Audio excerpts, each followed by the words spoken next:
असेल तर माझी गोष्ट ऐक, कारण ही कहाणी कोण्या वेड्याची नाही. ही गोष्ट आहे त्या माणसाची जो सगळ्यांसारखा जगाला नाकारतो. नमस्कार मित्रांनो, आज मी तुम्हाला अशी गोष्ट सांगणार आहे. ही गोष्ट यशाची नाही, तर ही गोष्ट पैशांची पण नाही. ही गोष्ट आहे स्वतःसारखं जगण्याच्या हट्टाची.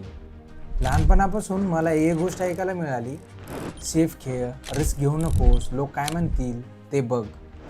पण माझ्या आत कुठेतरी एक आवाज होता जो म्हणायचा, तू वेगळा आहेस आणि तू वेगळा असणं चुकीचं नाही. मी जेव्हा स्वप्नाबद्दल बोललो, लोक हसले. मी जेव्हा भीती दाखवली, लोकांनी मला कमजोर म्हटलं. पण मी नोकरी सोडली कारण मला जिवंत राहायचं होतं. केवळ जगायचं नव्हतं, तर अर्थपूर्ण जगायचं होतं. नोकरी, स्थिरता, समाज मान्यता, या सगळ्यांना मी प्रश्न विचारले. या परिणाम असा झाला की मी अपयश, एकटेपणा आणि अनिश्चितता यांना समोर जावं लागलं. या सगळ्यात एक गोष्ट काय नाही, सर्वांशी प्रामाणिकपणा. लोकांनी मला अव्यवहार्य म्हटलं, काहींनी स्वप्नाळू, तर काहींनी सरळ वेडा म्हटलं. पण काळाच्या ओघात मला कळलं की प्रत्येक वेगळा माणूस वेडा नसतो. काही जण फक्त धाडसे असतात.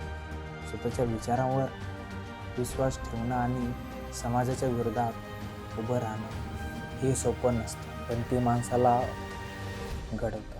आज मी परिपूर्ण नाही, माझ्याकडे सगळं काही नाही, तरीही मला समाधान आहे. कारण मी माझ्या आयुष्याचा निर्णय स्वतः घेतला. माझ्या चुका माझ्या आहेत आणि माझं शिकवणही माझंच आहे. म्हणूनच मी आत्मविश्वासाने सांगू शकतो, जर कोणाला खरंच वेडेपणा पाहायचा असेल तर त्याने माझी गोष्ट ऐकावी.